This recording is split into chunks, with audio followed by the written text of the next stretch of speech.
మాజీ ముఖ్యమంత్రి కేసీఆర్ మాట్లాడిన మాటలు, హరీష్ రావు గారు మాట్లాడే మాటలు,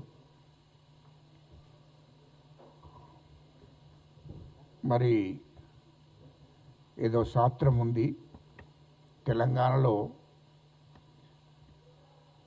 ఏదో శాస్త్రం ఉంటుంది కానీ ఆ శాస్త్రాన్ని నేను ఇప్పుడు చెప్తే బాగుండదని నేను అనుకుంటున్నా.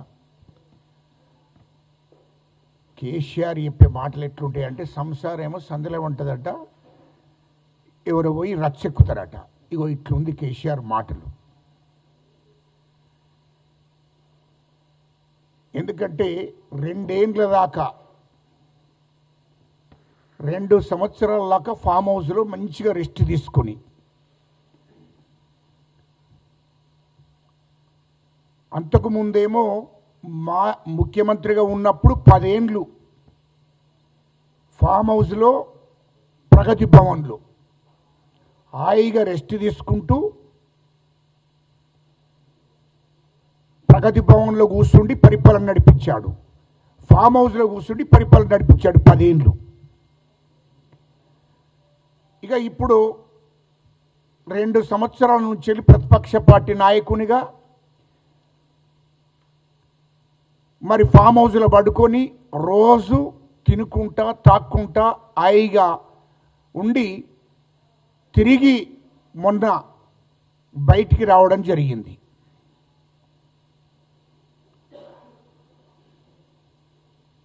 అయితే ఈ దేశానికి స్వాతంత్రం వచ్చిన నుండి అసలు ఈ దేశంలో ఎవరికి తెలియదు, ఈ రాష్ట్రంలో కూడా ప్రజలకు తెలియదు. కేసీఆర్ ముఖ్యమంత్రి అయినాకనే అందరికీ తిండి దొరికింది, నీళ్ళు వచ్చినాయి అనే విధంగా మాట్లాడిండు. అది మరి అది ఎందుకు సిగ్గు లేకుండా మాట్లాడుతారో అది తెలియదు. మొత్తం నేను వచ్చినాకనే తెలంగాణ ఉద్యమం మొదలైంది. ఇక తెలంగాణ ప్రజలకు అసలు దిక్కే లేదన్నట్టు ఆయన మాట్లాడే తీరు ఆ విధంగా అర్థమైంది. ఎందుకంటే మీడియా సోదరులారా, తెలంగాణ ఉద్యమం అనేది 69లో కూడా మొదలైంది. 1969లోనే 350 మంది చనిపోయారు.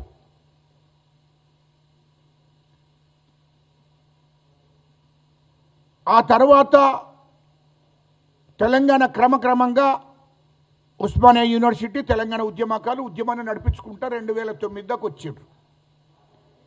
ఈయన రాజకీయ పార్టీ పెట్టుకొని తెలంగాణ సెంటిమెంట్ను ఉపయోగించుకోవడం కోసం రాజకీయ పార్టీ పెట్టుకున్నాడు. తెలంగాణ సెంటిమెంట్ మీదనే ఆయన ఎంపీ అయిండు, ఎమ్మెల్యే అయిండు. తెలంగాణ సెంటిమెంట్ మీదనే 11 మంది ఎమ్మెల్యేలు అయ్యారు. తెలంగాణ సెంటిమెంట్ లేకపోతే కేసీఆర్ ఒక్కడు మాత్రమే టీడీపీ నుంచి ఎమ్మెల్యేగా, అంతే తప్ప వాళ్ళు ఎవరు కూడా ఎమ్మెల్యే అయ్యే పరిస్థితి లేదు.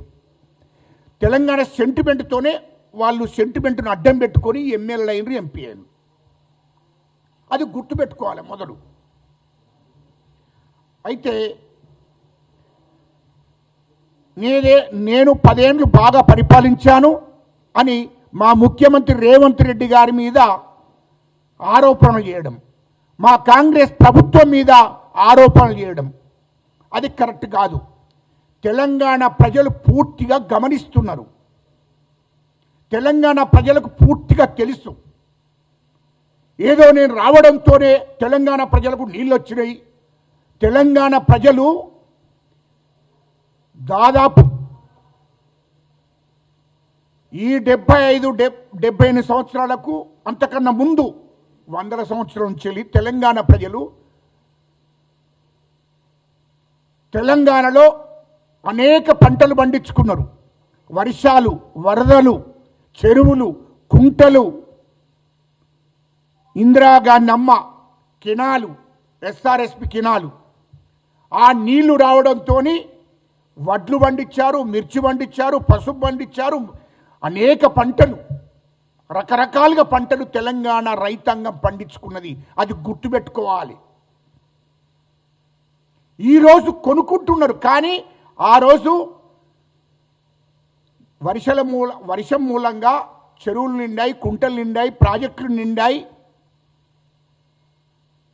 కినాలు, ఇందిరమ్మ ఇచ్చిన కినాలు, అది గ్రామాలకు ప్రతి గ్రామానికి నీళ్లు పోయినాయి. పంటలు తీరొక్క పంట పండింది తెలంగాణలో. తెలంగాణ రైతులు పండించారు. మరి గిట్టుబాటు ధర కూడా ఇచ్చారు. కానీ కేసీఆర్ ముఖ్యమంత్రి అయినాక ఏమైంది? కేసీఆర్ గారు మాట్లాడిన మాటలు సిగ్గనిపిస్తుంది. తెలంగాణ ప్రజలు కూడా నమ్ముతారేమనుకుంటుడు. నీ మోసం మాటలు ఎవరు నమ్మరు. ఇలా పాలమూరు గురించి మాట్లాడాడు కేసీఆర్ గారు. మిమ్మల్ని ఒకటి మాజీ ముఖ్యమంత్రిగా నిన్ను మాజీ ముఖ్యమంత్రిగా నువ్వు ఉన్నప్పుడు, ఎంపీగా ఉన్నప్పుడు మొదలు మహబూబ్ నగర్ ప్రజలు, పాలమూరు ప్రజలు నిన్ను ఎంపీగా గెలిపించి పంపించారు. నువ్వు రాజకీయంగా సమాధి అయిపోయేటోనివి. నీ రాజకీయ చరిత్రను ముగించే టైంలో కరీంనగర్ ప్రజలు ఎంపీగా నిలబడ్డప్పుడు నిన్ను ఓడగొడతారు అనుకునే సమయంలో మహబూబ్ నగర్ పోయావు. నువ్వు ఏదైతే పాలమూరు గురించి మాట్లాడావో ఆ ప్రజలే నిన్ను ఆదుకున్నారు. ఎందుకంటే కరీంనగర్లో నిన్ను ఓడగొట్టే పరిస్థితి వచ్చింది. వచ్చినాక వెంటనే నువ్వు పాలమూరు మహబూబ్ నగర్ పోయావు. మహబూబ్ నగర్లో ఎంపీగా పోటీ చేశావు. అక్కడి ప్రజలు నీకు ఓట్లేసి గెలిపించారు. అంటే నీకు రాజకీయ భిక్ష పెట్టారు మహబూబ్ నగర్ ప్రజలు. పెడితే ఏం చేశావు నువ్వు ఆ రోజు పాలమూరుకి? ఏం చేశావు నువ్వు ఎంపీగా ఉన్నప్పుడే కదా. మరి పాలమూరు గురించి ఏం చేశావో అది చెప్పాలి ప్రజలకు. నువ్వు ఏం పీకావు ఆ రోజు? రంగారెడ్డికి కానీ పాలమూరుకి కానీ ఏం పీకావో చెప్పు. మనప్పుడు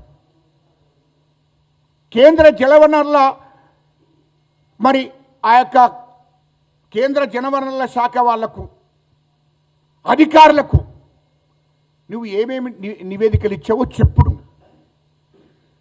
పార్లమెంట్లో పోయి ఏం మాట్లాడావో చెప్పు. నువ్వు అది చెప్పకుండా మా కాంగ్రెస్ ప్రభుత్వం మీద ఆరోపణలు చేయడము, కాంగ్రెస్ ప్రభుత్వాన్ని మా ముఖ్యమంత్రి గారి మీద నిందలు మోపడము సిగ్గనిపించదా నీకు? ఆ తర్వాత ఎంపీ అయిన తర్వాత నిన్ను ఎంపీ గెలిపించింది ఎందుకు అక్కడ పాలమూరు ప్రజలు? నువ్వు మా గురించి పార్లమెంట్లో మాట్లాడతావు, మా గురించి కేంద్ర జలవనరుల శాఖ వాళ్ళతో కొట్లాడతావు, మాకు న్యాయం జరుగుతుంది, మాకు నీళ్ళు వస్తాయి, నిధులు వస్తాయి అని నీ కోట్లేస్తే ఒక్కనాడు నువ్వు పార్లమెంట్లో మాట్లాడలే. ఒక్కనాడు అధికారులతో మాట్లాడలే. ఒక్కనాడు నువ్వు అధికారులతో మాట్లాడలేదు. మరి మాట్లాడకుండా మా ముఖ్యమంత్రి గారి మీద ఎందుకు నిందలేస్తున్నావు? మా ముఖ్యమంత్రి గారిని మాట్లాడే హక్కు నీకు ఎక్కడిది? రెండోది, ఇవాళ నువ్వు ఆ రోజు 2014లో ముఖ్యమంత్రి అయినవు కదా, ఏం పీకావు? మరి పాలమూరి రంగారెడ్డి ప్రాజెక్టుల గురించి ఏం పీకావు? 10 ఏళ్ళు ముఖ్యమంత్రిగా ఉన్నావు నువ్వు. హరీష్ రావు అనేటోడు నీటిపారుదల శాఖ మంత్రిగా ఉన్నాడు. ఏం పీకిర్రా మీరు? మామాళ్ళంలో ఏం పీకారు? ఎందుకు వేయలేదు మీరు? ఇవాళ గోదావరి గురించి మాట్లాడుతున్నావు, కృష్ణా నది నీళ్ళ గురించి మాట్లాడుతున్నావు, శ్రీశైలం నీళ్ళ గురించి మాట్లాడుతున్నావు. నువ్వు ముఖ్యమంత్రిగా ఉండి నువ్వేం చేశావో తెలంగాణ ప్రజలు మర్చిపోయినరా? గోదావరి నీళ్ళు ఎప్పుడు తీసుకుపోయినరు? నువ్వు ముఖ్యమంత్రి అయినాక. కృష్ణా నది నీళ్ళు ఎప్పుడు తీసుకుపోయినరు? కృష్ణానది నీళ్ళు ఎప్పుడు తీసుకుపోయినరు? నువ్వు ముఖ్యమంత్రి అయినాక. శ్రీశైలం నీళ్ళు ఎప్పుడు తీసుకున్నారు? వాళ్ళు రాయలసీమకు ఎప్పుడు తీసుకున్నారు? నువ్వు ముఖ్యమంత్రి అయినాక. అప్పుడు ఏం బిక్కావయ్యా? జగన్మోహన్ రెడ్డితోని, మాజీ ముఖ్యమంత్రి గారు జగన్మోహన్ రెడ్డి గారితో చేతులు కలిపి చిటాపటలు వేసుకొని తిరిగి నీ ఇంటికి స్వాగతించి మాజీ ముఖ్యమంత్రి జగన్మోహన్ రెడ్డి గారు నీవు ఇంటికి ఆహ్వానించి అలాయి బలాయి తీసుకొని అల్లుకొని పర్సనల్గా రూములో కూర్చొని మాట్లాడుకొని భోజనాలు చేసి నీవు గోదావరి నీళ్లను వదిలేశావు. కృష్ణా నీళ్లను వదిలేశావు. ఇటు రోజమ్మ ఇంటికి పోయి రాయలసీమను రత్నాలసీమ చేస్తానని చెప్పింది ఏ గాడిది కొడుకయా, ఏముండ కొడుకయా చెప్పింది? లఫంగి నా కొడుకులారా, తెలంగాణ ప్రజలను ఇంకా మభ్యపెట్టి మోసం చేయాలని చూస్తున్నారా? ఇది కరెక్ట్ కాదు. రాయలసీమను రత్నాలసీమ చేస్తాననేది నువ్వు కాదా? ఇది వాస్తవం కాదా?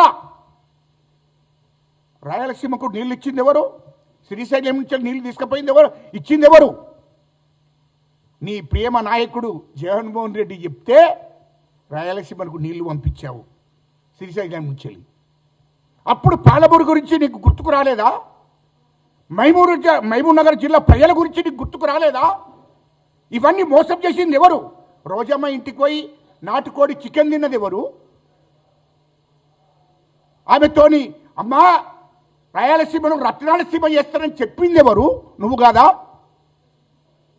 ఇవన్నిటినీ నీకు గుర్తు చేస్తున్నా. అంటే తెలంగాణ ప్రజలు మర్చిపోయినరు అని అనుకుంటున్నావు.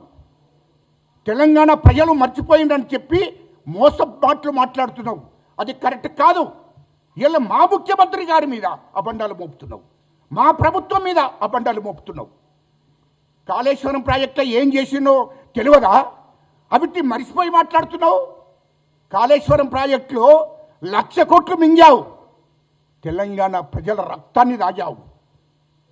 ప్రభుత్వ ఖజానాను ఖాళీ చేశావు. ఇది వాస్తవం కాదా? ఇది వాస్తవం కాదా? నువ్వు అందుకోసమే తిహార్ జైలుకు ఒక తప్పదు నువ్వు అనుకుంటున్నావు. మళ్ళీ ఏదో తెలంగాణ ప్రజలకు గారడి చేద్దాం తెలంగాణ ప్రజలను అనుకుంటున్నావు. తెలంగాణ ప్రజలకు నీ చరిత్ర నీ మొత్తం తెలుసు. నువ్వు దుబాయ్ ఫైలో వేసినప్పటి నుండి 2023 దాకా నీ చరిత్ర మొత్తం తెలుసు అంటున్నా. ఇయ్యలో ఇష్టం వచ్చినట్టు అల్లుడు ఆడ హరీష్ రావు అంటాడు. నువ్వు నీటిపారుదల శాఖ మంత్రిగా ఉండి నువ్వు ఏం బీకినమయ్యా? ఆ రోజు గోదావరి నీళ్ళని తీసుకపోతే ఏం చేసినావు? కృష్ణానది నీళ్ళని తీసుకపోతే ఏం చేశావు? శ్రీశైలం నీళ్లను రాయలసీమకు తీసుకపోతే ఏం చేశావో చెప్పు అంటున్నా. ఇవి ఎలా నీతులు మాట్లాడుతున్నా మీ కుటుంబం? దీనికి ప్రజలకు జవాబు చెప్పాలి. కాళేశ్వరం ప్రాజెక్టులో విచారణ జరిగింది. ఇవాళ కేంద్ర ప్రభుత్వానికి సిబిఐకి పంపించడం జరిగింది రాష్ట్ర ప్రభుత్వము. అది విచారణ జరుగుతుంది. 1,00,000 కోట్లు మింగావు, రాష్ట్రాన్ని ఖాళీ చేసిపోయావు, రాష్ట్ర ఖజానాను ఖాళీ చేశావు. ఇది వాస్తవం కాదా? హైదరాబాద్ చుట్టూ 30,000 ఎకరాల భూములను కేసీఆర్ నీ బినామీ పేర్ల మీద పెట్టుకున్నావు. కేటీఆర్ బినామీ పేరు, హరీష్ రావు బినామీ పేరు మీద, సంతోష్ రావు బినామీ పేరు మీద. ఈ భూములను ఎక్కడి నుండి వచ్చాయి నీకు? నీ ఫామ్ హౌస్ ఉన్నావు కదా, ఇది ప్రజలకు చెప్పు, మాకు కాదు. నీ ఫామ్ హౌస్ దగ్గర 60 ఎకరాల భూమి ఉండే 2014లో. నువ్వు ముఖ్యమంత్రి అయినాక 600 ఎకరాలు ఎక్కడి నుండి వచ్చింది? హైదరాబాద్ చుట్టూ 30,000 ఎకరాలు ఎవడబ్బు సొమ్మని తీసుకున్నావు నువ్వు? దానికి జవాబు చెప్పు. నేను ఇప్పుడు అడుగుతున్నా, ఇదే హరీష్ రావు మరి సింగపూర్లో 25,000 కోట్లు పెట్టి కంపెనీ పెట్టాడు. ఎవడబ్బ సొమ్ము ఎక్కడి నుండి వచ్చింది? అది చెప్పండి ప్రజలకు. అదే కేటీఆర్ మరి అమెరికాలో 40,000 కోట్లు పెట్టి కంపెనీ పెట్టుకున్నాడు. ఎక్కడి నుండి వచ్చిందో కేసీఆర్ చెప్పాలి. ఇవన్నీ చెప్పకుండా ఇష్టం వచ్చినట్టు మా ప్రభుత్వం మీద, మా రేవంత్ రెడ్డి గారి మీద, మా ముఖ్యమంత్రి గారి మీద అబండాలు మోపుతున్నావు. మా ప్రభుత్వాన్ని బదనం చేస్తున్నావు, తమాషాలు చేస్తున్నావా? ఎక్కడి నుండి వచ్చాయి? దుబాయ్లో కేటీఆర్ పెట్టిండు కదా 25,000 కోట్లు పెట్టుబడి పెట్టిండు, కంపెనీ పెట్టాడు. ఎక్కడి నుండి వచ్చాది? 2014 కన్నా ముందు కేసీఆర్ మీ చరిత్ర ఏంది? మీ కుటుంబ చరిత్ర ఏంది? మీ ఆస్తులు ఎంత? అది చెప్పండి. అదేవిధంగా లండన్లో పెట్టాడు కేటీఆర్. ఇప్పటికి ఎన్నోసార్లు చెప్పాను, ఎక్కడి నుండి వచ్చాది? నీ కొడుకు ఈ కార్ రేసింగ్లో మరి కోట్ల రూపాయలు మింగాడు. దాని గురించి మాట్లాడలేదే ప్రెస్ మీట్లో? కాళేశ్వరం ప్రాజెక్టు కోట్ల రూపాయలు దండుకున్నావు, దాని గురించి ఎప్పుడు? హైదరాబాద్ చుట్టూ 30,000 ఎకరాలు దోసుకున్నావు, ఎక్కడి నుండి వచ్చింది అది? దాని గురించి ఎప్పుడు మొదలు తెలంగాణ ప్రజలకు? అంటే నీకు మళ్ళా నిన్ను ప్రజలు నమ్మితే రాష్ట్రాన్ని మొత్తం దోషేద్దామని ప్లాన్ చేస్తున్నావు. అది కరెక్ట్ కాదు. ప్రజలు నిన్ను నమ్మే పరిస్థితి లేదు.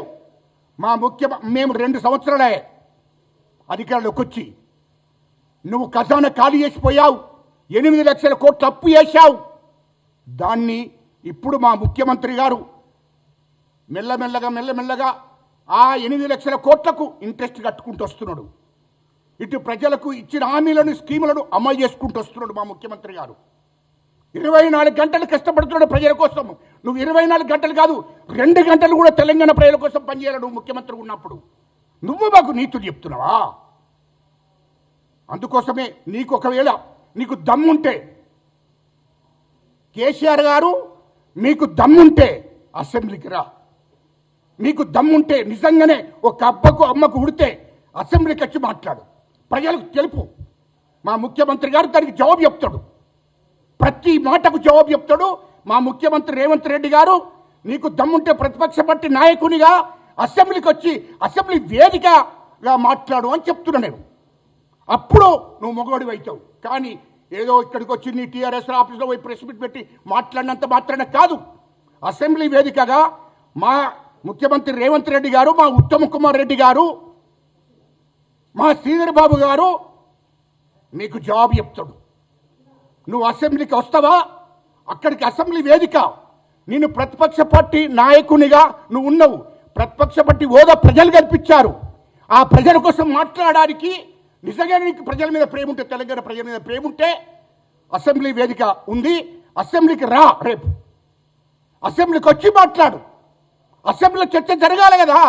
కాళేశ్వరం ప్రాజెక్టు గురించి జరగాలి, ఈ కార్ రేసింగ్ గురించి జరగాలి, గోదావరి నీళ్ల గురించి జరగాలి, కృష్ణా నీళ్ల గురించి జరగాలి, శ్రీశైలం వాటర్ గురించి జరగాలి. ఇవన్నిటి గురించి చర్చ జరగాలంటే ఖచ్చితంగా అసెంబ్లీ వేదిక. అసెంబ్లీకి రా. అసెంబ్లీలో చర్చ పెట్టి దమ్ముంటే కేసీఆర్ గారికి మేము సవాల్ విసురుతున్నాం. మీకు దమ్ముంటే అసెంబ్లీకి వచ్చి మాట్లాడు. ఈ ప్రెస్ మీట్లలో మాట్లాడుకుంటే ఎవరైనా మాట్లాడతాడు. ప్రెస్ మీట్లలో కాదు మాట్లాడేది. నువ్వు అసెంబ్లీ కదా, శాసనసభ పక్ష నాయకునిగా అసెంబ్లీకి రా, అసెంబ్లీలో మాట్లాడు.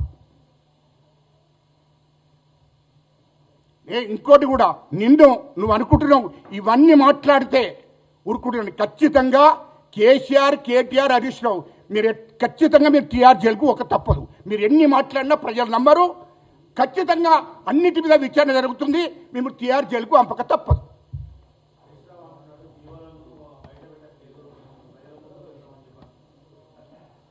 హరీష్ రావు ఎన్ని మాట్లాడిన జీవోలన్నీ అన్ని ప్రభుత్వం చూసుకుంటుంది. మా కాంగ్రెస్ ప్రభుత్వం ఖచ్చితంగా ప్రజలకు చెప్తుంది.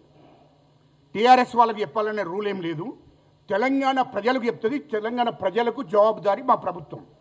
కాంగ్రెస్ ప్రభుత్వం, మా ముఖ్యమంత్రి గారు, మా మంత్రులు 24 గంటలు ప్రజల కోసమే పనిచేస్తున్నారు. ప్రజలు చూస్తున్నారు కదా. ఒక గంట కూడా అంటే 24 గంటల్లో ఒక 8 గంటలే పడుకుంటున్నాడు. 18 గంటలు పనిచేస్తున్నాడు తెలంగాణ ప్రజల కోసము. రాత్రి మాత్రమే పడుకుంటున్నాడు. పొద్దున లేస్తే తెలంగాణ ప్రజల గురించి ఆలోచిస్తున్నాడు మా ముఖ్యమంత్రి రేవంత్ రెడ్డి గారు. తెలంగాణ ప్రజల కోసమే ఆలోచిస్తున్నాడు. తెలంగాణ ప్రజలకు ఇచ్చిన హామీలను నెరవేర్చడం కోసమే పనిచేస్తున్నాడు.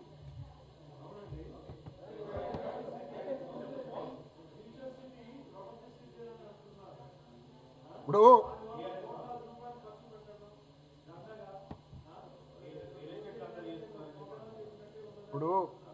రియల్ ఎస్టేట్ దందా, మీడియా మిత్రుల రియల్ ఎస్టేట్ దందా ఎవరు చేశారో మీకు తెలుసు. ఇయర్లో 15 లక్షల ఎకరాల భూమి బడాబాబులకు అప్పచెప్పాడు. 30,000 ఎకరాల భూమి వాళ్ళ బినామీ పేర్ల మీద చేసుకున్నాడు. హైదరాబాద్, తెలంగాణ చుట్టూ తెలంగాణలో 15 లక్షల ఎకరాల భూమిని మొత్తం కంపెనీలకు, బడాబాబులకు, భూస్వాములకు, దొరలకు అప్పచెప్పి కూర్చున్నాడు. ఇయర్లో రియల్ ఎస్టేట్ ఎవరు చేస్తున్నారో తెలంగాణ ప్రజలందరికీ కూడా తెలుసు. ఇయర్లో ఆయనకు మా ప్రభుత్వము, మా ముఖ్యమంత్రి గారు ఈ తెలంగాణ ప్రజలకు ఇచ్చిన హామీలను నెరవేర్చి తెలంగాణ డెవలప్మెంట్ చేసి తెలంగాణకు అనేక కంపెనీలు, మొన్న 4,50,000 కోట్ల కంపెనీలు అంటే పెట్టుబడులు వచ్చాయి. ఇయర్లో అనేక కంపెనీలు వస్తున్నాయి, పెట్టుబడులు వస్తున్నాయి ప్రపంచ దేశాల నుంచి వెళ్ళి. అది ఓర్చుకోలేనటువంటి మూర్ఖుడు కాబట్టి మాట్లాడుతాడు. ఎందుకంటే తెలంగాణ ప్రజల కోసము ఈడు 24 గంటలు తెలంగాణ ప్రజల గురించి ఆలోచిస్తున్నాడు. తెలంగాణ ప్రజల కోసమే పనిచేస్తున్నాడు. అది వాళ్ళకు నచ్చడం లేదు. కేసీఆర్కు నచ్చడం లేదు, కేటీఆర్కు, హరీష్ రావుకు నచ్చడం లేదు వాళ్ళకు. ఎందుకంటే ప్రజల కోసమే పనిచేస్తున్నాడు మా రేవంత్ రెడ్డి గారు, మా ముఖ్యమంత్రి గారు.